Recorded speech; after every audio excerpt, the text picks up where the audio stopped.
What does success look like to me? What am I driving towards? And those things are very personal.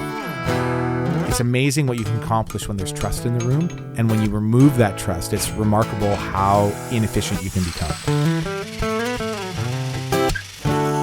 And when you've got guys around you who are buying into your vision and pushing towards the same thing, it's energizing. Welcome to the Forge Contractor Alliance podcast. My name is Josh Eisworth. I'm here with my good friend Kenton on a nice, wet, miserable day in the north. So, yeah, we got a good topic here today. So, looking forward to the conversation. Yeah, thanks so much for joining us. Hey, and we really want to be engaged with our audience, and we've got a request for a topic, so we want to just hit that today head on. And the request is around, in small business, what is the sweet spot? And when this request came out, I had to clarify, like, what do you mean by sweet spot? And so what we're going to be discussing today is, what is the size that you should be aiming for in your small business? And this is not a generic question. There's a lot of different nuance involved with this question, but I think that what we're going to do is we're going to work through some different options that you have and what that can look like from a size standpoint. And I think that we have a lot of insight on this because we've been at different sizes, we've tried different things, and I think that there's certain places where we have found a sweet spot, and then there's other places where we're still discovering. So I think it's a fair discussion. And I do think that on our podcast as a whole, every once in a while, this topic is going to sneak back in, because I think that there are different guests that we have, and even Joel and Chris, who are, our partners in Forge Contractor Alliance, we're all always shifting the dial on this slightly. So I think that it's something that we're going to talk about here and there. And today in particular, we're going to kind of introduce the topic and get at it. Yeah. Well, like you said, especially for me, even with the company I'm running now. Yeah. This is one of the things that I've really, because there's so many factors that determine what that sweet spot is. There are. Yeah. I'm just going to say point blank. Yeah. The utmost first thing is and this is just my opinion, you can push back on this. Yeah. The first thing that came to my mind when you said that is, what's the capacity of the leader of the company? Yeah. Leadership capacity of, like, the CEO or the owner operator or whoever it is. Second to that would be, how much does your market allow? And I think those are the two major factors, because even in Prince George, and where I run my company, I've blown past both of those things. I've too quickly tried to expand, where I've gone past the leadership ability of myself and my team. Yep. And that hurt. Yep. And I've also pushed past to the point where I've tried to take more market share than made sense for my company. Well, and that also hurt. And let's talk about market share to begin with, because I think that it's something that's fairly easy to wrap our heads around. In whatever business that you're in, no matter what that looks like, whether it's a contracting company or whether it's a small business of any kind that's providing a service for your actual, like, we're not talking about online business right now, because the capacity and the ability to expand there is, while it feels infinite, that's not actually the truth, but it feels that way comparatively. But if you are a nuts and bolts service-oriented company of any sort, there is a finite reach that you have. Yeah. And so let's take our city, for example. And for most of you listening, it probably sounds like a town, but we're around 100,000 people-ish. We service a larger region than that. I would say that probably our reach in service is like within a day's drive of what we can easily service. Day's drive meaning, like, you can drive there in a couple hours, work, and then get home still. Yeah. So like, we're functional. We're maybe 140, 150,000, maybe. That might be stretching it slightly. Yeah. I mean, if you include Quesnel, it's... Yeah. So let's say 150. But really, the market that we are targeting for your company is 100,000 people, essentially. Yeah. And so, and anything else is kind of peripheral. Like, you're going to respond, but you're not pursuing it the same way. And so I think first question is, in the roofing industry, for you, how much of that market share do you want? What seems reasonable? Well, that seems to change every year. So I want whatever the sweet spot is. Okay. And I think the biggest mistakes is I've had too much ambition to the point where I drive and I just want as much market share as I can possibly get my hands on, because the mindset of just more jobs means more revenue. But I found quite quickly that once you start tapping out your market, your inefficiencies grow quite rapidly. Okay, walk into that a little bit. What do you mean by inefficiencies? Well, when you're wheeling and dealing every single job to try and land it, right, and you're strictly volume focused, right, you're going to have to compromise on pricing. You're going to have to compromise on certain things in order to meet that demand. But that being said, if I was running this company in a market like Vancouver, I wouldn't have that issue. Right. Because I could grow my brand, and my brand much more naturally would be able to facilitate. Because Vancouver, I don't know what the exact numbers are, but you're talking millions rather than 100,000. Yeah, it's far more than 10x what I'm doing. Yeah. So you can't gauge exactly how much of the market share that you have in Prince George, but you can kind of dial it in specifically by talking to suppliers, right? Like you can get a sense of how much material is moving in town and how much of that material is flowing through your company. Yeah. Well, the suppliers and the delivery companies. Right. Because between the two of them, they see who's buying and directly how much product is going to sites for which company. Right. And so what is your approximate market, percentage of market? Do you know? I don't know what it would be right now. I'd say it's actually gone down a little bit because we kind of shifted from, to me, success was owning the whole market. Yeah. Which is a very naive approach. Right. We've actually stepped back a little bit, and we've actually tailored to a slightly more high-end market. Okay. I do know a few years ago when I was pushing to try and run 3 crews up here through the summer months when we were really busy, I had heard they figured we were like 40 to 50% of the market. Okay. Which is an insane amount of the work that's being done in one town, because there's probably 20 shingling companies, and that's what we were primarily focusing on back then. And the fact that our one company was doing almost half is pretty crazy. It's significant. But it wasn't good. This is interesting to me because I've got a buddy who has run a contracting company here in town, and his approach has been to own the market.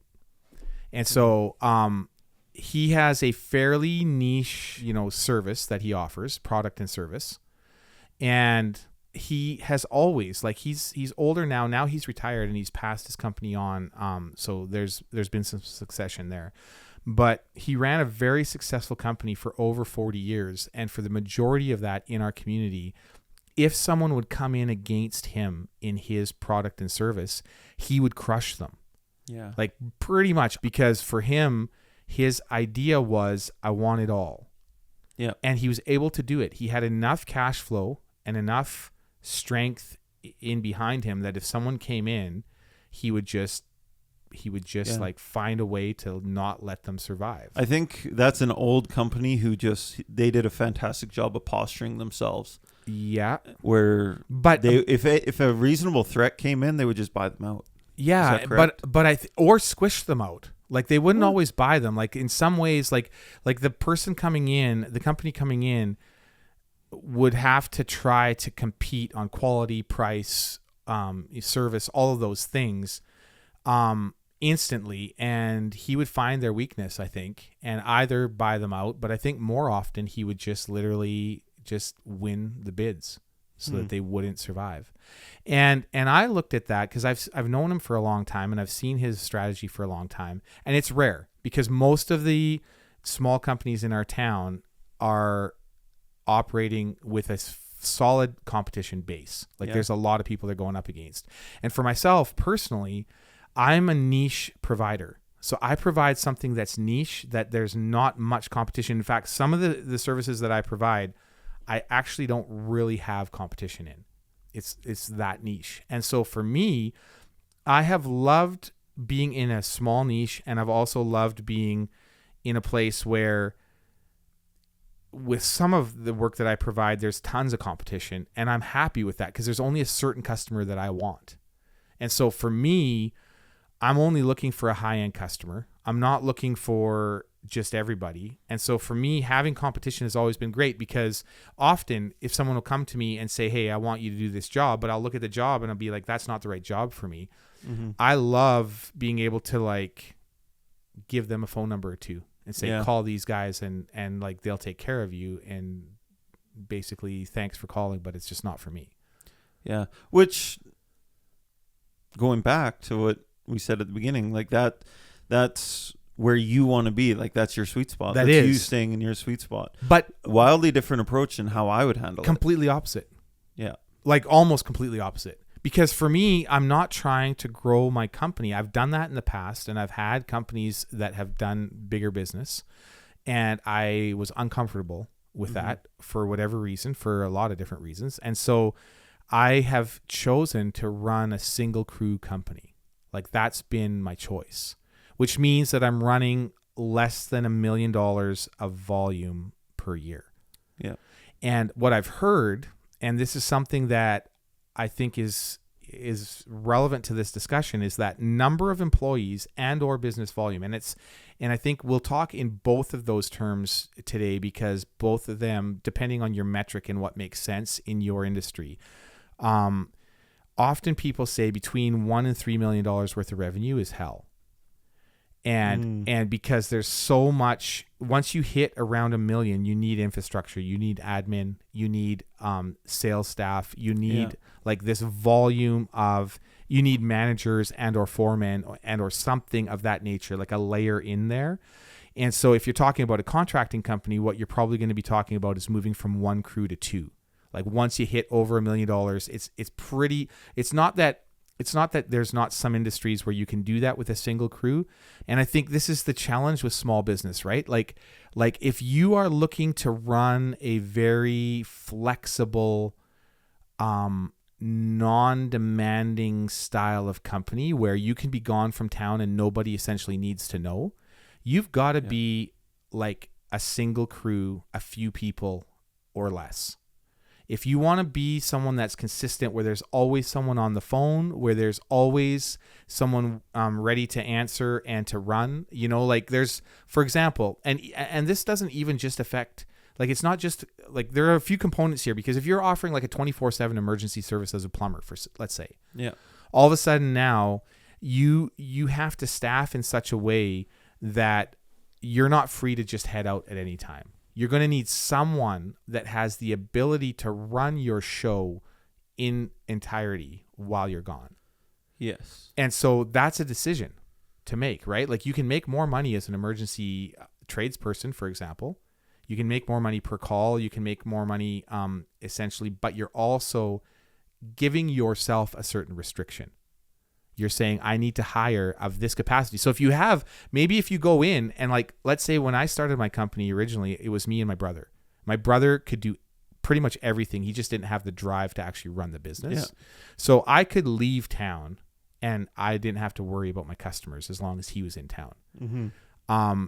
But that was pretty rare. It's pretty rare that you have two guys with more or less equal capacity that you can flop between on a very small company. Well, I don't know. I've got a little bit of experience in that because both my parents and my grandparents owned a 24-hour drain and sewer company. Yes, they did. There's absolutely no doubt that when they needed to leave town, it was always stressful. Right, yeah. But if they had good personnel in place, I mean, the employees would make double time or whatever if they got called in the middle of the night, and it was just, they just went. Right. So they would just forward the phones to the employees. Okay. And that's a small operation. When my parents were smaller, they only ever ran probably 2 guys with them at a time. Yeah. My grandparents was a bit bigger, more divisions of their company, but same thing. If they need to leave town, they just have to forward the phones 24 hours to their staff, and their staff just know. And hopefully it's a pretty obvious trend. If they had good people who were competent and able, they could leave with a little less stress. Sure. But if it was, if they had the wrong people in place, they might as well not go on holiday. Yeah, because it's just more stress to go than to stay. Well, yeah, because you're putting your brand and your reputation, name. Yeah, for on sure, the line. absolutely. if your employees just don't care about your brand and your reputation, Yeah. then it's going to be stressful. If you, Yeah. again, this goes back to the conversation. If your staff is bought in, Yeah. then your life is just easier, including doing things like being able to leave because you can trust them with your company. So this is a huge part of this discussion, because if you're looking for a sweet spot and you're saying that your sweet spot's going to be at a number of crews and at a certain volume of business, if that's going to be your sweet, if that's what you think, this is my capacity as a leader, this is where I'm heading. And I think you said that. Like, I think that part of the reason that we have not been business partners over the years is that your vision is bigger than mine as far as the size of company you want to run. Yeah. I think, I think we've always been comfortable with that. Like, I've loved to be a fly on the wall in your world and to be involved in a lot of the communication and a lot of the decision making. But I've also loved to run my own small show, which is not looking to be at the same size as yours. And what I've seen, well, let's go back to, I was part of a company 15 years ago. I was asked to come and lead a division of a company, a renovation company that had started up in town that had a huge goal. Like, they wanted to basically take over the renovation side of things in town here. And these were good guys. They had good objectives and they hired really good people. Like, actually, the people that they had leading in their company are still good friends to this day, some of those guys.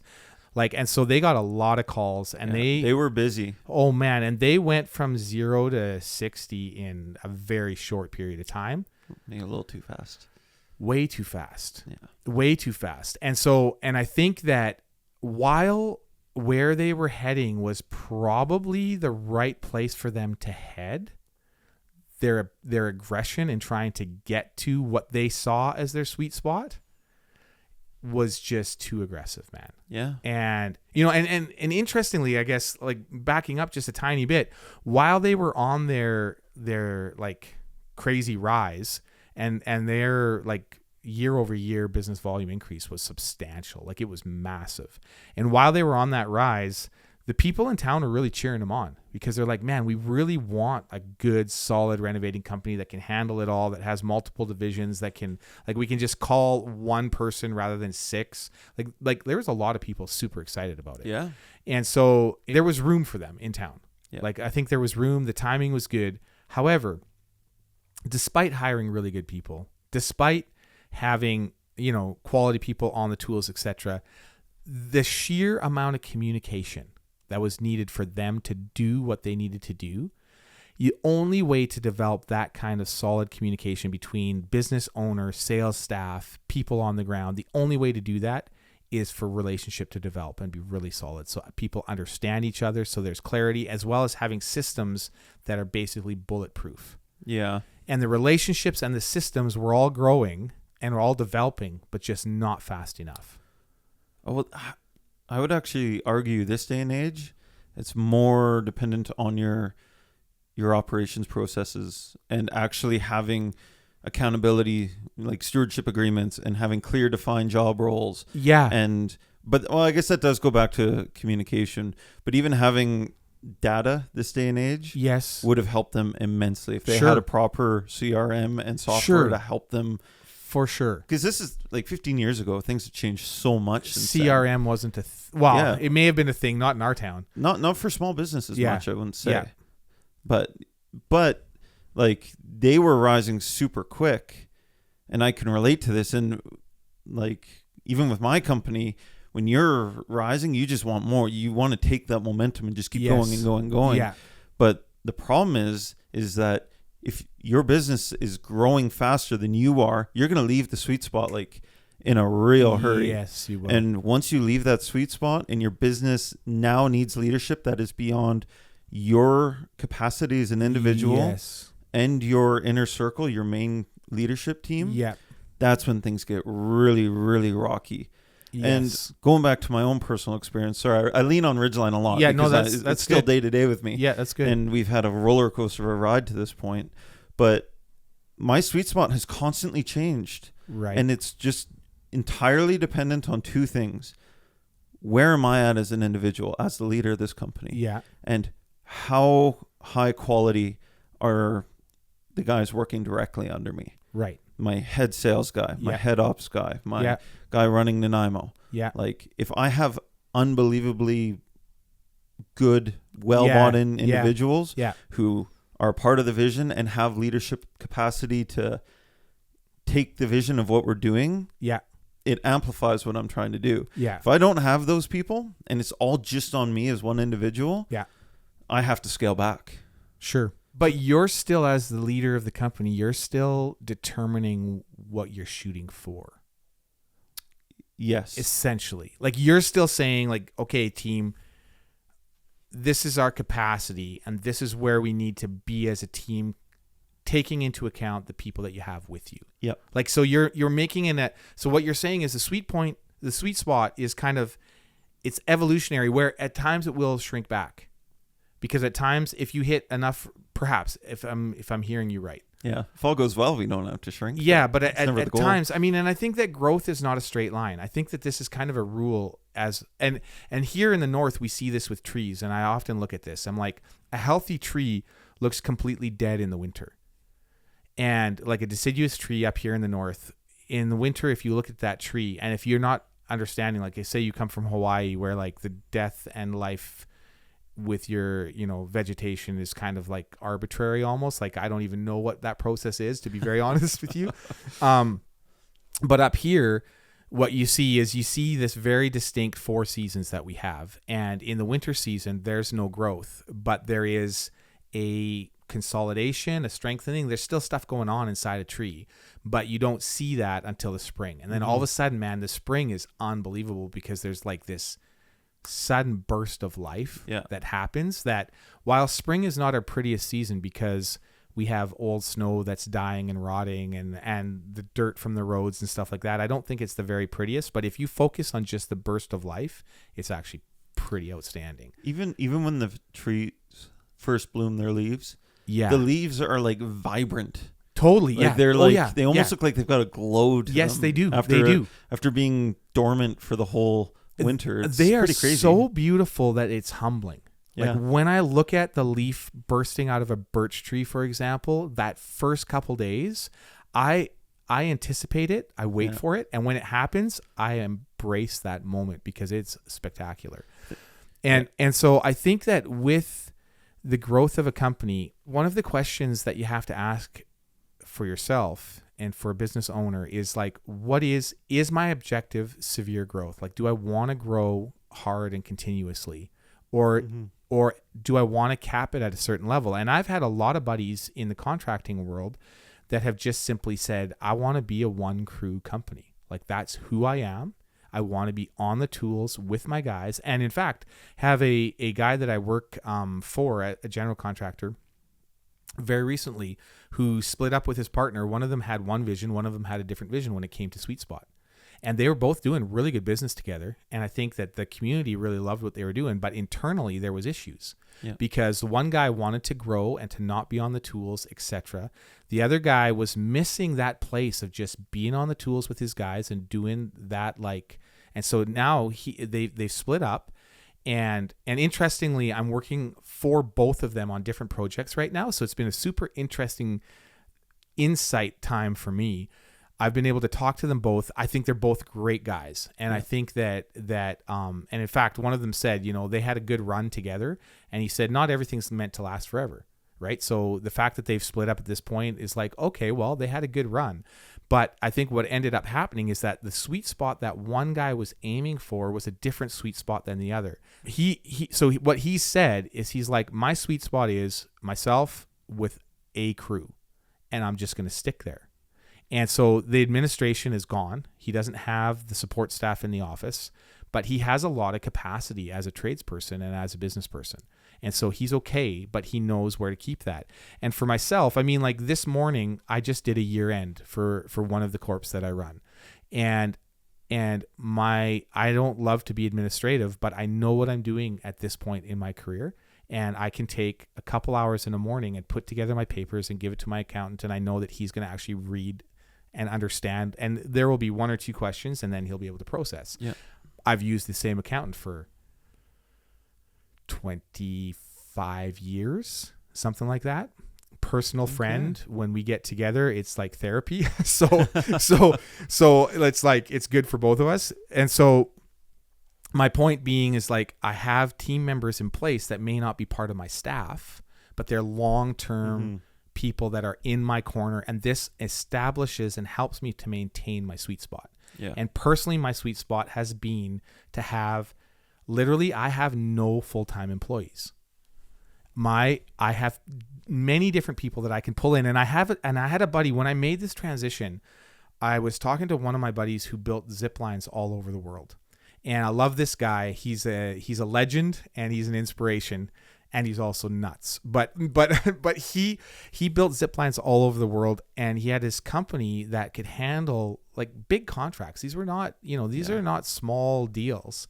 He's got a background as an engineer, but he really shone on the tools. Like, the guy, I can remember his uncle was working with him for a while, and I know this whole family, and his uncle's working with him, and he's like, "This guy is nuts." He said, "When I'm trying to keep up to him on a day working," he says, "he literally has a peanut butter sandwich in his back pocket. And as he's going from one tower to the next, he'll grab it out of his pocket and eat it as he's going." And he says, and he's not walking slow. Like, that was just his style. This guy got things done. But he never had any employees. And I'm like, how do you possibly run the scope of business that you do without any employees? And he's like, "Dude, it's not a secret. It's actually really easy. You hire subs, you pay them better than anyone else around them, and you pay them fast." And he says, if you do those two things, they are more loyal to you than an employee. He said, the moment you call, they're on it because they want their money and they want it fast. And he said, if you're doing interesting stuff like he said, it's not hard. It's not a hard sell.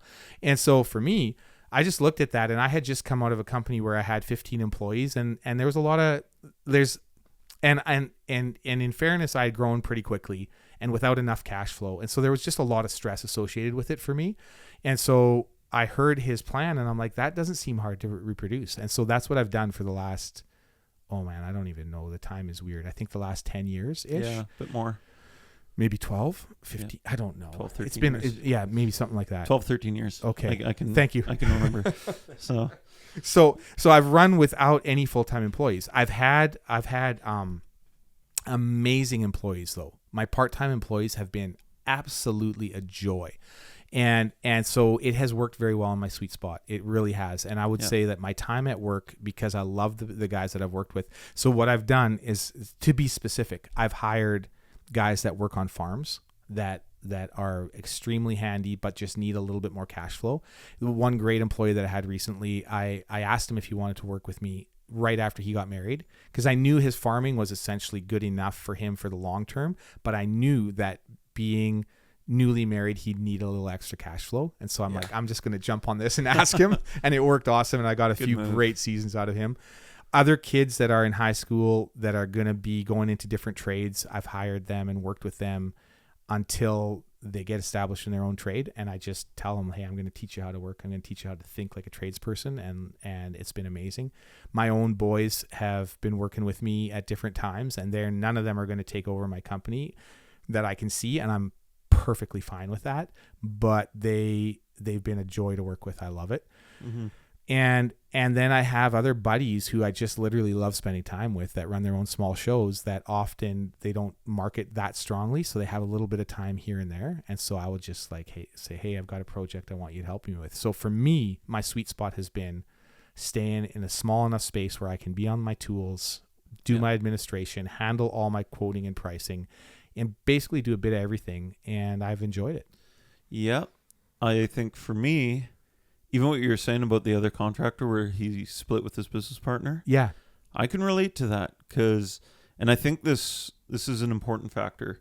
When business and growth gets too stressful, my temptation is to pull back hard enough where I can just be a one-man show. Yeah. And run one crew myself. Yeah. That will always be a sweet spot that's just sitting there because it's easy. Totally. It would be super, super easy for me. But I just feel like I'm called to be more. I feel like I'm supposed to do more. Yeah. And I've been very blessed with unbelievable team members around me. So even though that would be but that being said, some people are should just do that. That business model right there, Totally. I would highly recommend that. If you could get to a place where it's just you and a couple employees, you're not running huge overhead, you don't need shops, or depending on your type of business, you can just get a small location that's easily runnable, and it's just you and a small team. Yeah. Oh man, that's a sweet spot in and of itself. It is because you, especially if you're a very control oriented individual, like if you really, or like if you're trying to provide a very, very, very high level of service, and you want to do that without any exceptions, being present on the job all the time is one way of doing that. Yeah. And for me, definitely I fall into that category. Like there's a certain, it's not a lack of trust. It's just that to build the kind of trust that you need, which is why you have a phenomenal crew, but you've had to it's been an objective for you to have an amazing crew. Yes. And you've pursued that, and it hasn't been without its hiccups. Like you've had to, and it's come with an immense amount of heartbreak and hardship. Oh, totally.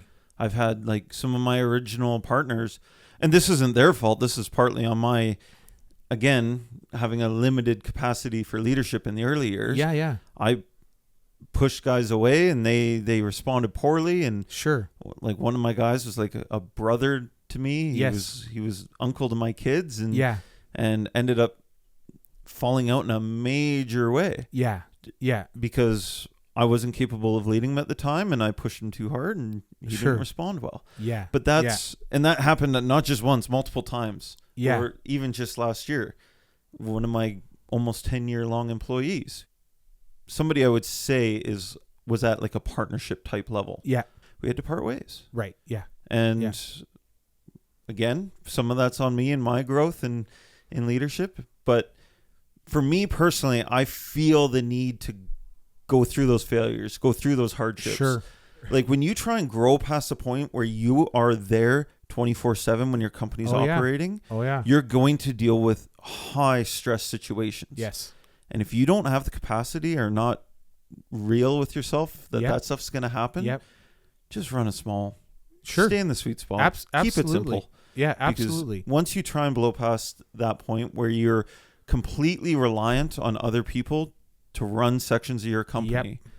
Like I have a sales guy who just handles all my sales. Yes. I have an operations guy who schedules everything. Yes. I have a guy running everything down on the island. Yeah. I don't even need to think about those things because I have people I can trust to do that so that I can focus on certain other areas. Totally. But to get those people, it was unbelievable amount of trial and error. It's a process. But we've seen, like our example with the one company that imploded, it's a worthwhile process because if you're going to develop, and I would argue this is that when you're starting a company, if you have a small group, like what we're basically using like a one crew type of scenario where you're on the tools with your guys, or in a case of, pick a company, like let's say you're running a legal office, for example. It's like you are the only lawyer and you have like someone answering your phone and someone doing your paperwork behind the scenes, like a 3-person, your research. like a 3-person type of team. Like that would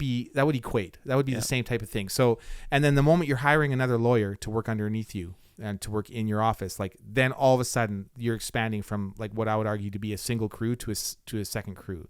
Yeah. And so I think it's relatable in a lot of different companies. But I think if you believe that you need to grow and get to a different spot as a company, and some companies do this through mergers, acquisitions, they hit a certain point as a size and they say that we now want to go provincial, national, international.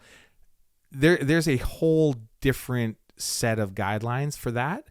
But if we're talking about just small business, essentially, if we're saying if you're below 10 mil, essentially, if that's what we're talking to at this point, which I think we are, then your choices basically are stay as a single crew or go to multiple crews and layers of management and admin. And I think that one of the keys for me, and this is something that I want to make a solid point of, is that you need some cash flow.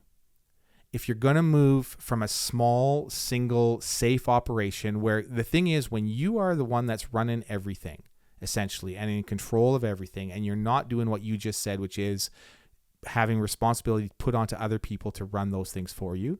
If you are the one doing that, your risk is very low. Yeah. You can control a lot of things, and you can run with a pretty lean cash flow because you can find your way there. But if you want to enjoy the process of going from that to, let's say, running 4 crews, or like expanding your market volume by 4 times, however you want to look at that. If you want to go from, let's say, 1 million past the 1 to 3 million to like the 3 to 10 million part, recognizing that it's going to cost you something, that it's not going to, that the cash flow in there. And I think this is the part that stops people from getting to their sweet point very often, is that there is going to be months or years in there that if you don't have investors, or you haven't built up a bit of a war chest, you're going to be stretched in a time and a place that makes you feel vulnerable. Mm-hmm. And I think that that's a place where you really question and say, am I meant to do this? If you have, and I would argue from what I've seen, most small companies, unless they have a very long, steady growth plan, most companies go through some pretty vulnerable years going from the one sweet spot to the next. Yeah. And I think that having enough cash flow makes a huge difference, because then payroll, you're not stressed every time payroll comes around. But if you don't have a lot of cash flow, and you don't necessarily want to sell shares or get an injection of cash through debt or one thing or another, if that's not your chosen route, and I respect the fact that most people are somewhat uncomfortable with that. Yeah. Growth is uncomfortable. And it costs money. So understand that. So long as you're in a growth phase, there's no sweet spot there. I agree. You're growing towards the next one. I agree. And I think that if you like, there's a lot of discomfort. And one guy that I talked to around this, and he was a business strategist that I really respected. He always said that if you are running a large truck fully loaded up a mountain, if you don't have any spots inside a long climb where you can catch your breath, like a truck that's just grinding in low gear without momentum, it's really, really, really challenging. It's not impossible. And if you're in that place with your company right now where you're just like, I just don't know if I can make it, I don't know if I can hold out, recognize that what you're trying to do to grow to the next level, to find your next sweet spot, is hard. Mm-hmm. So just because it's hard doesn't mean you're not doing a great job. It doesn't mean that you're not doing something that's potentially very worthwhile, but it is hard. If you can catch your breath, if you can organize it in such a way that you grow a certain amount and then consolidate that growth, I think that for most people, it's much more palatable. Because you're going to have to push. You do. When I left that nice, comfortable little sweet spot of just doing everything myself, and I had a great bookkeeper and accountant, bless her soul. Your team, sure.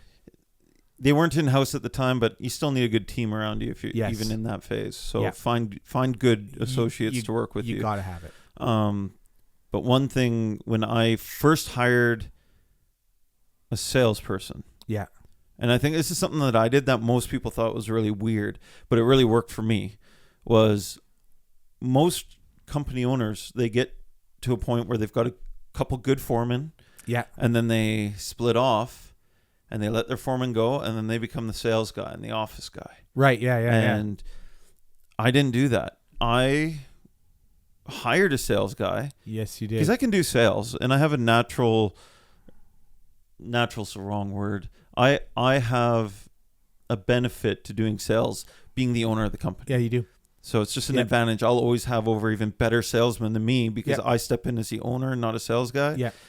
So it's very easy for me to do sales. Yeah. That being said, I'm not a naturally gifted sales guy. Right. What I am good at is being on the tools. Yeah. And the benefit to that is running guys. Yeah, and managing those crews. Yeah. So for me, when we were going through those growth phases, it was a lot of extra pressure on me, but I would just put on the tools for the vast majority of the time, right, and generate the revenue to justify the office expenses that came in. Yeah. And even crane truck guys would be like, "Why are you still here? Yeah. Like, aren't you supposed to be sitting on a fat couch in your office?" Like, it's just like, no, man, like, you need to be here. So, I mean, there's different approaches and different ways you can do it, but the main thing to me in those seasons of growth is take the time and find high quality people whose values align with yours. I think this is something that's really been on my heart is that there is nothing inferior about having a small, simple company to run. Yeah. Like that is not a bad thing. I think that people that do it efficiently and well, like that's the engine of our country. Yeah. Like that is the engine of capitalism as a whole, is that you can get out there and hang out a shingle and run your small company and do it well and with a lot of posture. And I think that there is, like, if that's your sweet spot, then admit it, embrace it. Yeah. And don't make the effort, or don't pretend like you're pushing to the next level, because you're going to take all the pain and none of the gain. If you're just want to be in the service industry or want to run a shop or something, Yeah, then that's a great lifestyle. it is. And there's absolutely nothing wrong with that. Like, it is. I see some of these people doing these ventures, and I am very envious in some ways, because it's just like, man, that's a great lifestyle. Yeah. Like, and that it's a beautiful thing.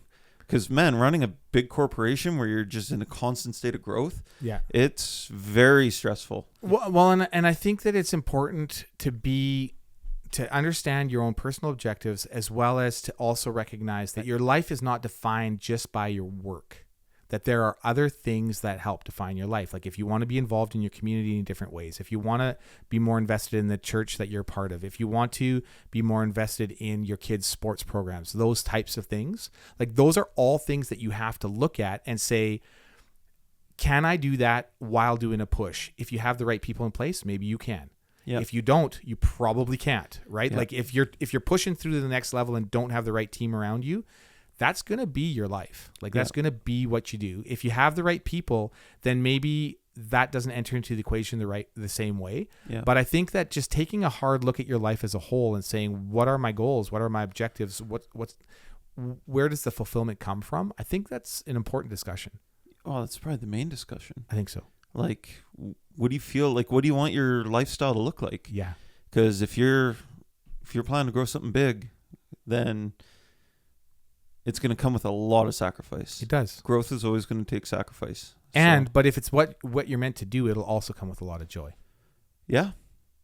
Which I think, and if there's no moments of joy in the middle of like if you can't stand back at the end of a day where you nailed it and your team nailed it and things are going in the right direction, if you can't stand back and enjoy that, you got to really question where you're heading.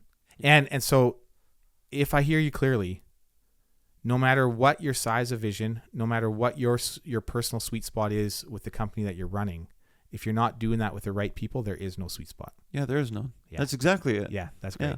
You will never find the sweet spot if you don't have the right people on the bus. There you go. So. All right. Well, thank you guys. It's been fun to discuss this. I'm sure, like I say, we're going to come back to this over time. But this has been a lot of fun. Yeah, it was good.